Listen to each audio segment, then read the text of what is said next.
नमस्कार दोस्तों, आशा करता हूं आप सभी लोग बहुत अच्छे से होंगे। और मैंने जो लास्ट वीडियो आपको बताई थी रेगुलेटिंग एक्ट 1773 वाली, आपने उस वीडियो को ठीक से नोट कर लिया होगा। और उसमें आपको अगर कोई डाउट होगा तो दरअसल लास्ट वाली जो वीडियो थी उसमें कमेंट सेक्शन जो है वो ऑफ हो गया था। ठीक है, तो अब जो ये वाली जो वीडियो मैं अपलोड करूँगा तो इसमें कमेंट सेक्शन को मैं ऑन करके रखूँगा। और आपको जो लास्ट वीडियो में जो भी डाउट हो तो आप इस वीडियो के कमेंट सेक्शन में लिख सकते हैं, लास्ट वाली के भी मैं आपको आंसर कर दूंगा, रिप्लाई कर दूंगा। ठीक है, तो मैंने जो मैं आपको जो पॉलिटी में ये जो सीरीज़ बता रहा हूँ, इस पूरी सीरीज़ में मैंने जो स्टार्टिंग की है वो भारतीय संविधान की ऐतिहासिक पृष्ठभूमि से की है। भारतीय संविधान की ऐतिहासिक पृष्ठभूमि से की है, जिसमें मैंने पहला टॉपिक उठाया था रेगुलेटिंग एक्ट 1773। रेगुलेटिंग एक्ट 1773 जिसके बारे में मैंने आपको 4-5 जानकारियाँ जो इम्पोर्टेंट जानकारी थी वो मैंने आपको दे दी थी, उसमें से जो आपके एग्जाम के पर्सपेक्टिव से इम्पोर्टेंट थी। ठीक है, आज मैं आपके सामने जो बताने जा रहा हूं वो बताने जा रहा हूं पिट्स इंडिया एक्ट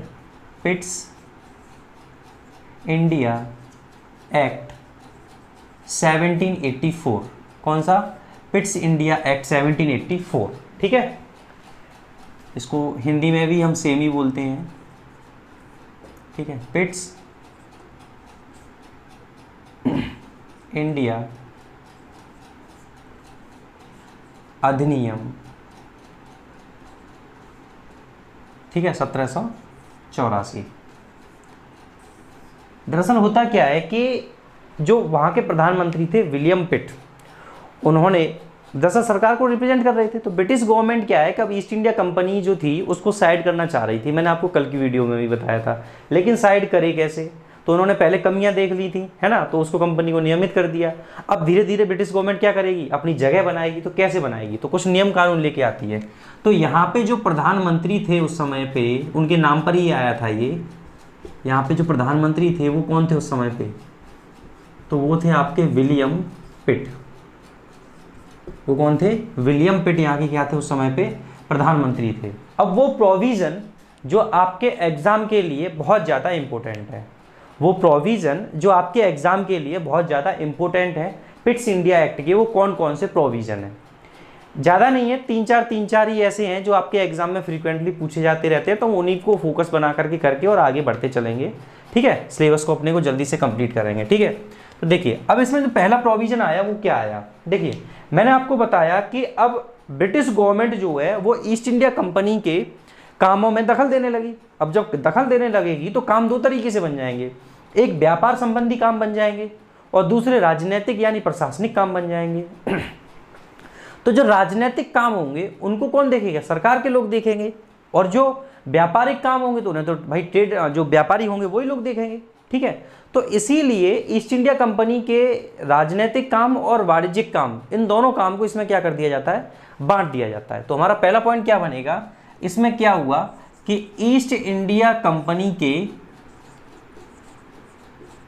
राजनीतिक एवं वाणिज्यिक कार्य कैसे कर दिए गए? अलग अलग कर दिए गए। कैसे कैसे कर दिए गए? अलग अलग कर दिए गए। ठीक है, कैसे कर दिए गए? देखिए मैं बताता हूं आपको।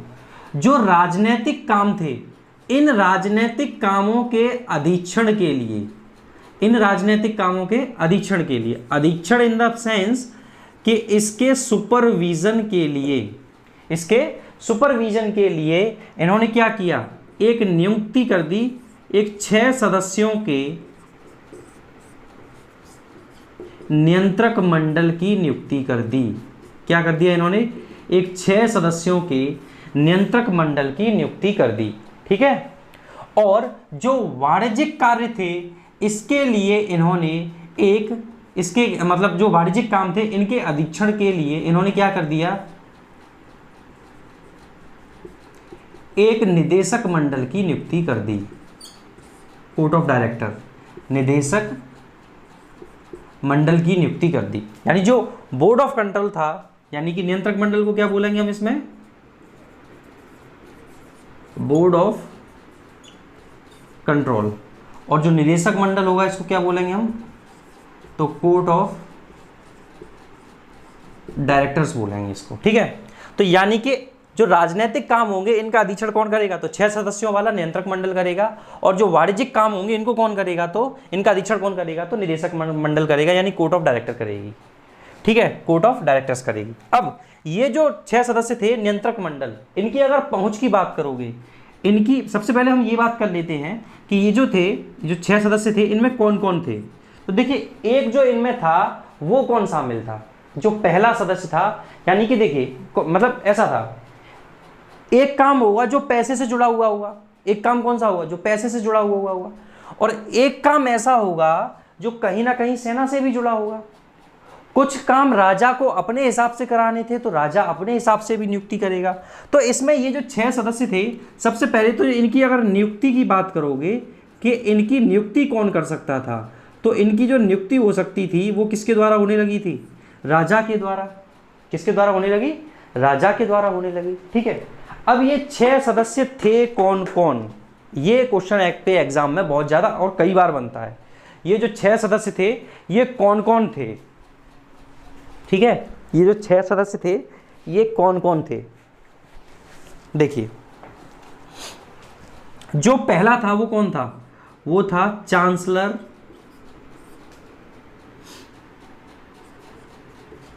ऑफ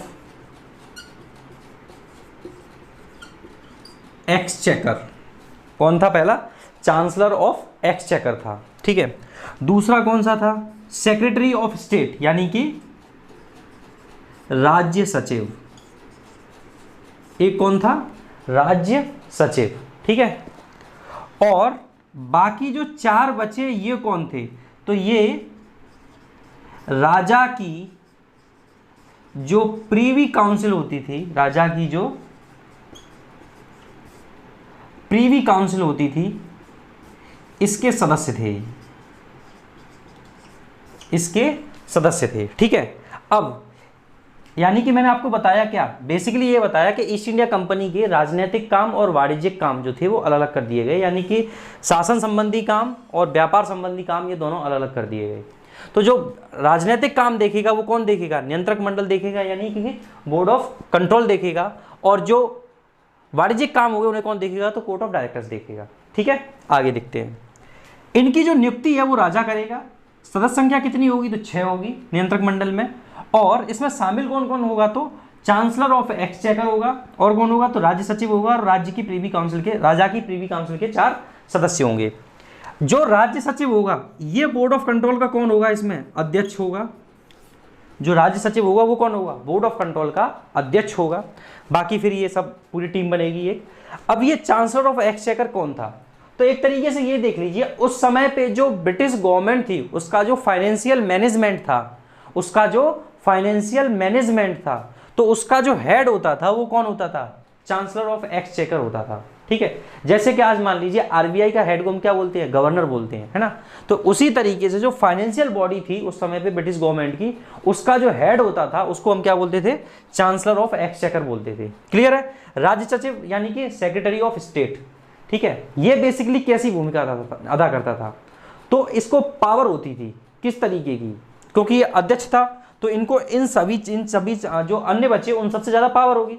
तो बेसिकली अगर देखा जाए तो बोर्ड ऑफ कंट्रोल के सदस्य कितने हो गए, 6 सदस्य। मैंने समझा दिया आपको कैसे कैसे। अब मैं बात करूंगा कि ये जो बोर्ड ऑफ कंट्रोल था इसको पावर क्या थी, इसको शक्ति क्या थी।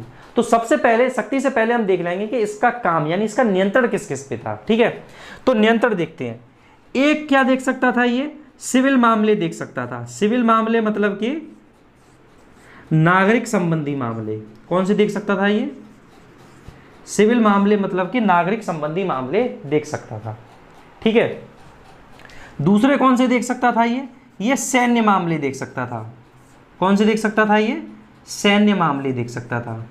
ठीक है, सैन्य मामले देख सकता था। और तीसरे कौन से देख सकता था, तो ये राजस्व संबंधी मामले देख सकता था। कौन से देख सकता था, ये राजस्व संबंधी मामले देख सकता था। यानी बोर्ड ऑफ कंट्रोल को ये 3 मामले बड़े आसानी से देख सकता था। अब आप देखिए, ध्यान से देखिएगा आप, क्या इन तीनों में ही कोई भी प्रशासन समाता है कि नहीं, बिल्कुल समाता है। तो फिर इनके पास क्या कर दिया, यानी बेसिकली ईस्ट इंडिया कंपनी को ये मैसेज देने की कोशिश की कि भाई तुम किस काम के लिए आए हो, यहाँ पे आप ट्रेड करने के लिए आए हो, तो फिर ट्रेड करो ना। शासन सरकार चलाएगी, सरकार चलाती है, सरकार चला लेगी, आप ट्रेड पे ध्यान दो ना। तो बेसिकली ईस्ट इंडिया कंपनी को यहाँ से ठेंगा दिखाना स्टार्ट हो चुका था धीरे धीरे धीरे। बताऊंगा आगे कैसे बिल्कुल ईस्ट इंडिया कंपनी को 1853 वाले मतलब 1858 का जो अधिनियम आता है उसमें बिल्कुल समाप्ति कर देते हैं। ठीक है, देखिए तो ये वाली चीज समझ में आ गई, नियंत्रक मंडल वाली।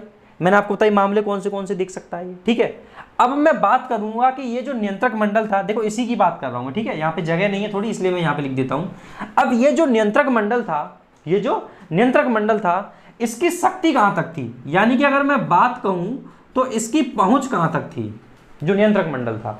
तो देखिए ये क्या कर सकता था, EIC के समस्त दस्तावेजों का अधीक्षण, आप समझ गए इस बात को, यानी कि ईस्ट इंडिया कंपनी का कोई भी डॉक्यूमेंट हो, छोटे से छोटा बड़े से बड़ा, हर डॉक्यूमेंट ईस्ट इंडिया कंपनी को इनके सामने रखना होगा। और बोर्ड ऑफ कंट्रोल कहां रखेगा, तो ब्रिटेन की संसद में रखेगा या राजा के सामने रखेगा। समझ रहे हो आप किस तरीके से ग्रिप बना रही है ब्रिटिश गवर्नमेंट। ठीक है, धीरे धीरे धीरे धीरे बहुत ही एक्चुअल कंडीशन लगा के, यानी कि ईस्ट इंडिया कंपनी को बिल्कुल खा जाएगी, खत्म कर देगी ये। ठीक है, तो यहां तक आपके समझ में आ गया, यानी कि ईस्ट इंडिया कंपनी के समस्त दस्तावेजों को ये देख सकती थी। और इसमें क्या पावर दी गई, देखिए मैं बताता हूं आपको। तो EIC के जितने भी कर्मचारी थे, ईस्ट इंडिया कंपनी के जितने भी कर्मचारी थे, ठीक है, तो ईस्ट इंडिया कंपनी के कर्मचारियों को अपनी संपत्ति का ब्यौरा देना अनिवार्य कर दिया। क्या कर दिया, संपत्ति का ब्यौरा देना क्या कर दिया, अनिवार्य कर दिया। यानी कि आप चाहे भारत में आपके पास संपत्ति हो, ईस्ट इंडिया कंपनी के कर्मचारी के पास चाहे तो कोई भारत में संपत्ति हो, चाहे उनके पास इंग्लैंड में संपत्ति हो, सारी संपत्ति का ब्यौरा देना होगा। जैसा कि आज भी सभी कर्मचारियों से मांगा जाता है, उनके सभी दस्तावेज जो प्रॉपर्टी संबंधी दस्तावेज होते हैं वो आपको वेबसाइट पे मिल जाएंगे। हालांकि सभी नहीं डालते, जो नहीं डालते वो बहुत महान होते हैं, है ना। देखते हैं आगे। तो यानी कि ईस्ट इंडिया कर्मचारी के जो कर्मचारी थे उनको ये अनिवार्य कर दिया कि आप अपनी सभी संपत्ति का ब्यौरा देंगे, चाहे वो आपकी संपत्ति इंग्लैंड में हो गई और चाहे वो संपत्ति आपकी भारत में हो गई। क्लियर है। अब देखिए यहां पे आप एक चीज देखोगे तो जब जैसे ही ब्रिटिश गवर्नमेंट ने क्या कर ली है, अब ग्रिप बना ली है, अब क्या कर ली है, ग्रिप बना ली है। तो पहली बार जो कंपनी के अधीन क्षेत्र था, यानी कि भारत का जो कंपनी के अधीन क्षेत्र था उसको पहली बार ब्रिटिश आधिपत्य का क्षेत्र कहा गया। क्या कहा गया उसको, पहली बार ब्रिटिश आधिपत्य का क्षेत्र कहा गया। तो प्रश्न अगर आपसे पूछा जाए कि पहली बार ब्रिटिश आधिपत्य का क्षेत्र कब कहा गया, तो किस अधिनियम के तहत भी मान लेंगे तो हम पिट्स इंडिया एक्ट 1784 के तहत आएगा। ठीक है, मैं लिख देता हूं। देखिए ये आपने नोट कर लिया होगा, नहीं कर लिया होगा तो आप इसका एसएस ले लीजिए या फिर वीडियो को रोक करके लिख लीजिए। ठीक है, मैं इसको रफ करके आपको अगला पॉइंट बताता हूं। ठीक है, तो ये हाँ यहां तक की चीजें क्लियर है बिल्कुल। ठीक है,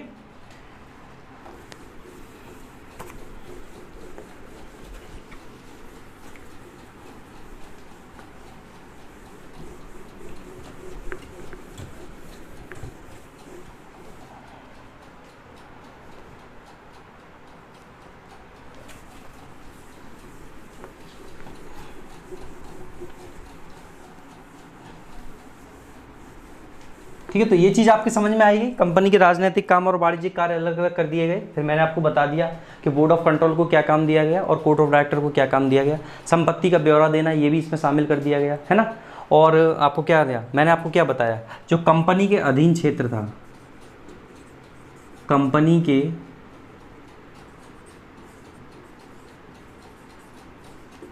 जो अधीन क्षेत्र था उसको पहली बार क्या कहा गया, तो ब्रिटिश आधिपत्य का क्षेत्र कहा गया। क्या कहा गया बेटा, ब्रिटिश आधिपत्य का क्षेत्र कहा गया। ये बात समझ में आ गई आपकी? यानी कि पहली बार जो क्षेत्र ईस्ट इंडिया कंपनी के अधीन था उसको बेटा क्या कहा गया? तो ब्रिटिश आधिपत्य का क्षेत्र कहा गया। क्या कहा गया बेटा? उसको ब्रिटिश आधिपत्य का क्षेत्र कहा जाता है। ठीक है, यहाँ तक की बात उम्मीद करता हूँ आप लोगों को बिल्कुल समझ में आ गई होगी। ठीक है, आगे देखते हैं। अब मैंने आपको एक चीज़ और बताई थी कि जो ईस्ट इंडिया कंपनी थी, ठीक है, उसमें बेसिकली क्या था, जब उन्होंने एक छोटी सी सरकार बनाई थी वहाँ पे, तो गवर्नर जनरल था और गवर्नर जनरल की परिषद में कार्यकारी परिषद बनाई थी जो उसकी सहायता कर रही थी, जिसमें 4 सदस्य थे। तो इसमें क्या करते हैं, गवर्नर जनरल की जो परिषद थी, तीसरा पॉइंट क्या होगा, जो गवर्नर जनरल की कार्यकारी परिषद की जो संख्या थी वो 4 से घटाकर